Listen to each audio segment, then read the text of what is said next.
Alrighty, you guys, so Seorin has been out for some time now. I'm only now just obviously doing my video, of course. But I've been grinding away, boys. Let me tell you, this update is just grind, grind, grind. Oh my goodness, the gear grind is officially on. We're going to talk about that though, but for right now, we're talking about the newest character in our arsenal, aka the wind, or not wind, the water breaker, of course. So this is kind of where I've got her at right now. I'm hoping to get her HP to around the 70k mark, so still a long way to go. This is kind of where I've left her skills at, of course. And for right now, yeah, so it is okay. So there's multiple sets you can kind of utilize. So if you want to go with the newest set, of course you can do so. Obviously, when it comes to the accessory side of things, you can actually consider running the newer artifact, Destructive Instinct, if you guys want to get that extra breakiness or the damage of the skills with the break effect. You get an increase of 60% in total, right? So you can double up on that.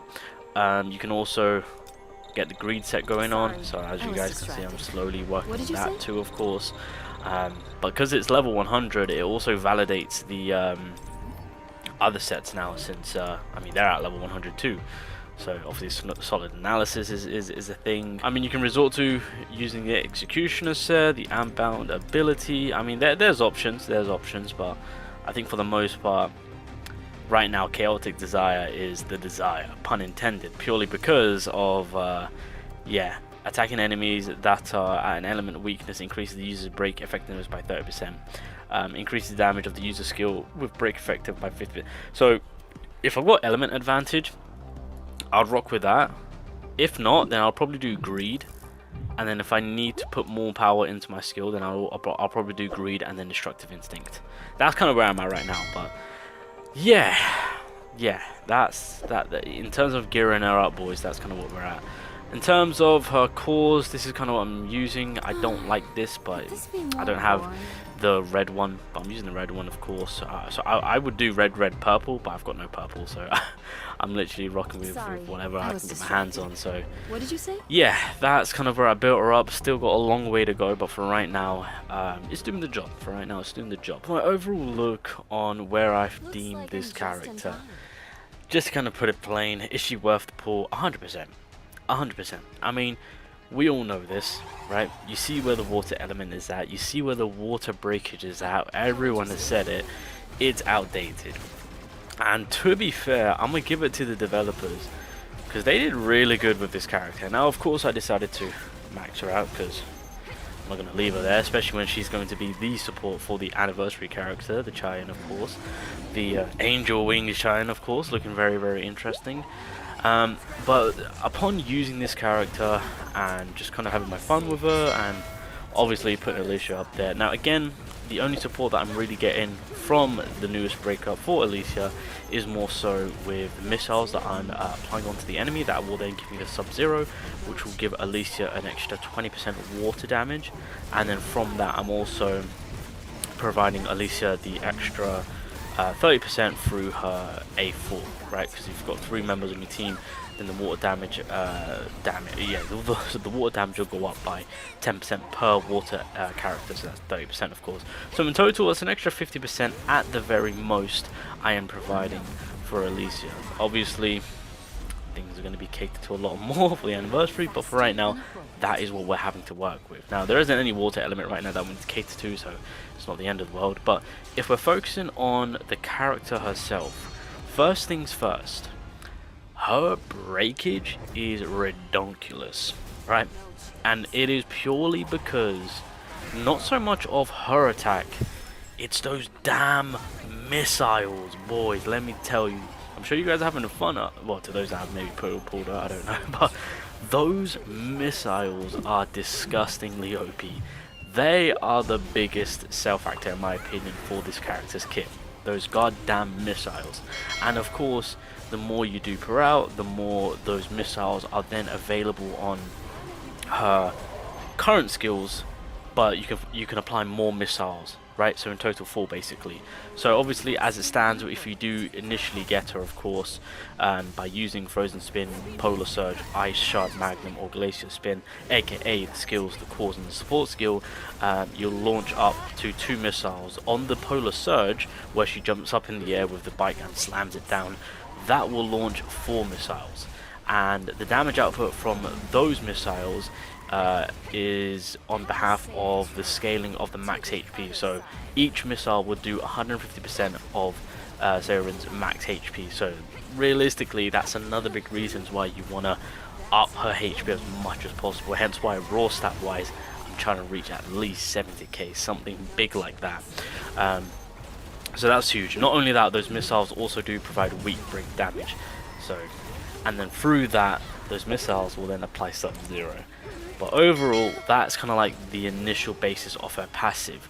The further you go into the dupes, the further you start to realize, oh my god, these damn missiles, because they are being truly more catered to within the dupe system. So obviously when it comes to the first dupe, which is something that you might want to consider at least pushing for, because I know some people are debating on how many dupes to get. At the very least, get the A1. Get the A1, because again, that's going to help you out a lot. Not only does the Frozen Spin now apply 4 missiles, but you will also have the DPS side of her benefiting from the enemy's breakness. Because of course, as you guys know, she's a sub DPS character, and unfortunately her initial kit isn't exactly providing that. It's more so for the breakage side of things, as well as, you know, providing that little bit of support to the main DPS. But the first dupe will then provide you with the overtake and the limit break. But what that is that overtake will provide you with the break effectiveness of 50%. You won't deal as much damage because you will have a decrease of damage dealt by 30%. But the key factor of the overtake is it allows Seorin to basically break the enemy as quick as possible. And trust me, she is a demon at breaking that bar. I don't care what anyone says. If that's what you need, she's 100%, you know, taking that top role. And then once, oh yeah, also that also gets buffed up a little bit on the Workshop Brain Light. That's also another self factor, of course.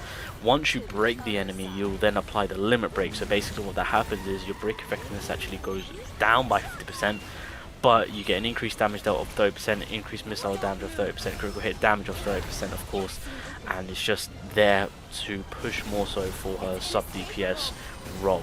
So that's why I say at least try and get that extra copy, because that is going to go a long way just to get that chip damage off, as well as that high breakage off. Best of both worlds is what I say. And then furthermore, catering into what she's become is an absolute monster. You know, A2, she's now firing 4 missiles at once when it comes to Ice Shard, Magnum or Glacier Spin. So, you know, the more the merrier, you know, the more the merrier. So now we're really diving into, you know, that being applied, all those missiles now be coming from her, like her core skill and whatnot. So the consistency from that missile on throughout her kit, it is disgusting. A3 is more so of helping her out because she gets an increase of her HP by 20%, as well as that MP recovery, and it's infinite by the way. And that defense increase 100% is going towards the main DPS through Anniversary. A4, you know, you've got the water element, and then A5, it just takes it up a notch, because now your missiles are getting 100% critical hit rate. Crit damage are going up by 30%. You can now stack up the Sub-Zero to make sure the enemy takes 20% for water damage. And when it comes to limit break, your damage, your missile damage and your critical hit damage get an extra 20%, so you get 50%. So realistically, yeah, those missiles are an absolute nuisance. I will say that right now.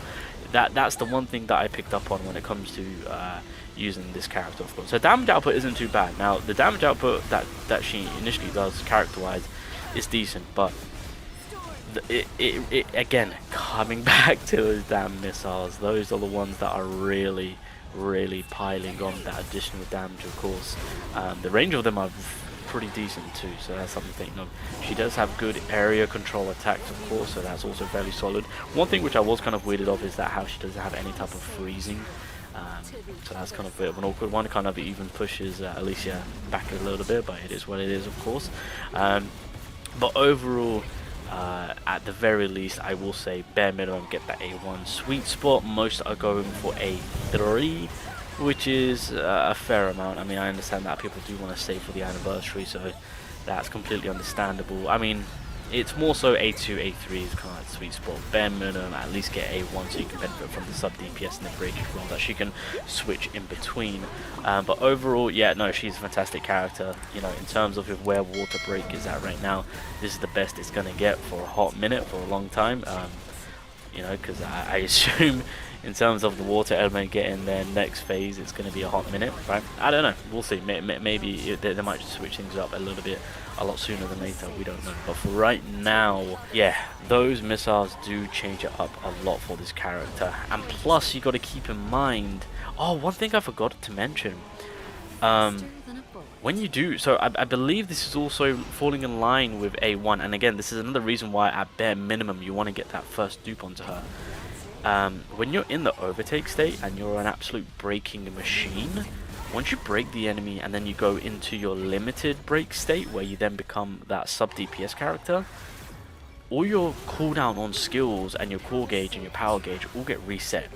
So basically, when you're breaking the enemy's bar, utilizing all your skills, your ultimates, throwing everything you have, and you break the bar, she gets a reset, 100% reset on everything on her kit.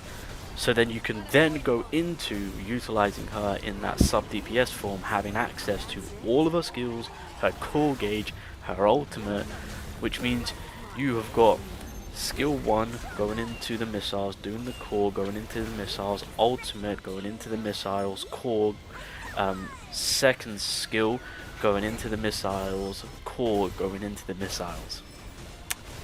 Yeah. So no, she's definitely worth the pull. Bare minimum 2 copies, boys. Sweet spot. You're looking around about the A3 margin of things, although you'll then one off that A4, and then obviously if you want to maximize the missiles you can go for A5. So that's kind of where we're at right now. But in terms of where water is at right now, yeah, devs, I'll give it to the devs. They did good. I'm thoroughly enjoying this character. So now that we got that out of the way, it's time for that DPS. Bring on that DPS. But for right now, Alicia at A5 is benefiting from an additional 50%. If you don't have Seorin at A5, then Alicia is only benefiting from an additional 40% in water damage, increased damage. That's it. So, but yeah, boys, double thumbs up. She is worth the pull. I mean, it's kind of a given since we don't really have much. So yeah, it's kind of stating the obvious. Hopefully you guys at least pull 2 copies at the very least, minimum. If you do, then if you want to save your pulls, then you can do so, because as usual the banner will 100% be extended to cater to the workshop brilliant line. So if you did pull the 2 copies and you're like, should I go in more shiny? Wait, chill, hold up, wait a minute. Wait for the anniversary character and then decide on what you want to do from there, because you got time. You got more than enough time. So that might be the best route for like free to play and low spenders. So, anyway, yeah, good character, good character.